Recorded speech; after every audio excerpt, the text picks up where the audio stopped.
किसान था, वो खेत में हल चला रहा था, बैल जुते हुए थे, खेत को जोत रहा था।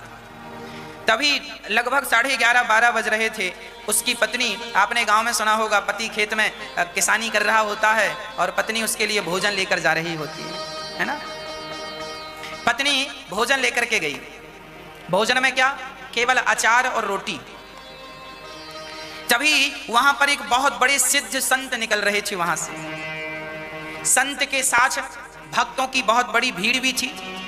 संत ने उस किसान और उस किसान की पत्नी को देखकर संत रुक गए और संत जाकर खेत में उस किसान के पास बैठ गए। किसान अचार रोटी खा रहा था, पत्नी 6 रोटी लाई थी। तो किसान जो था अपनी पत्नी से बोला, सुनो, 2 हम खाते हैं, 4 तुम खा लो। पत्नी बोली, मैं तो घर से आई हूं, आप तो मेहनत कर रहे हैं, आप एक काम करिए, 5 रोटी खा लीजिए, मैं 1 ही खा लूंगी। तब तक साधु आ गए।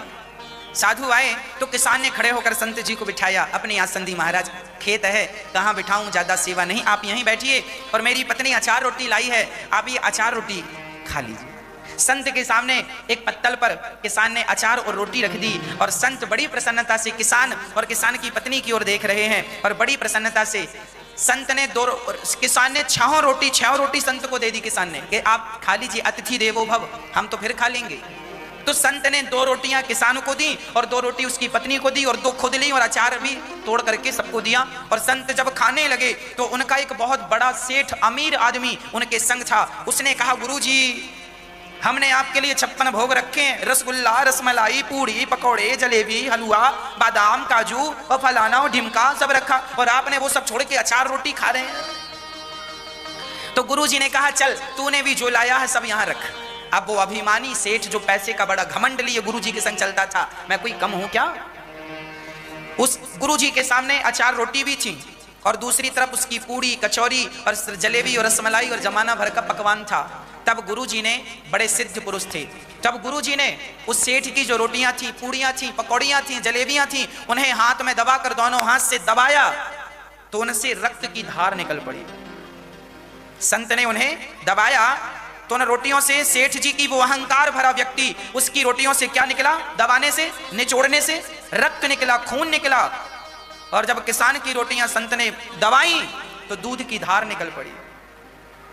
लोग स्तब्ध रह गए, महाराज ये क्या दिखाया आपने, इसका क्या अर्थ समझे हम? तब कहा सेठ जी ने कि देख, ये जो तेरे 56 भोग है ना, ये तेरी बेईमानी के कमाए हुए 56 भोग हैं। तू बेईमानी से पैसा कमाता है, लोगों का खून निचोड़ता है ना। तू आज देख लो, आप गरीब आदमी हैं, वो कहे कि मैं बड़ा गरीब हूं, डॉक्टर साहब जरा 2 पैसे कम ले लो।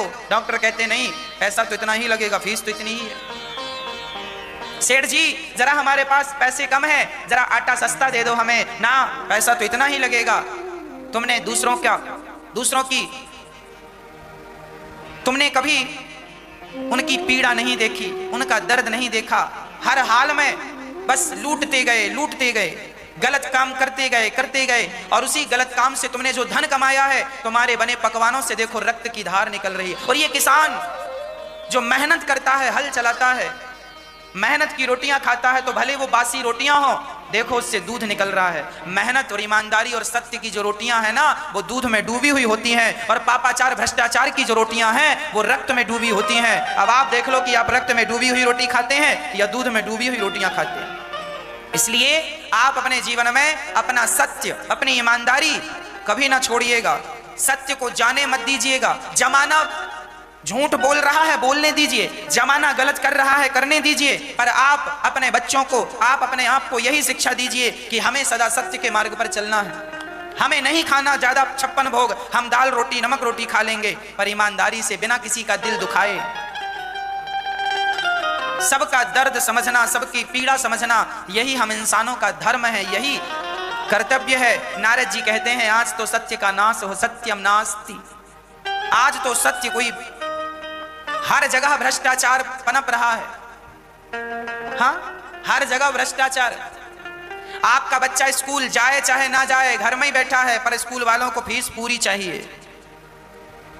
आपके पास पैसा हो ना हो, पर दवाई आपका मरीज भले मर जाए, पर उसकी लाश भी तब मिलेगी जब आप हॉस्पिटल का पूरा पैसा चुका देंगे, नहीं तो वो लाश ही नहीं देंगे। अब लो, अब लाओ कर्जा।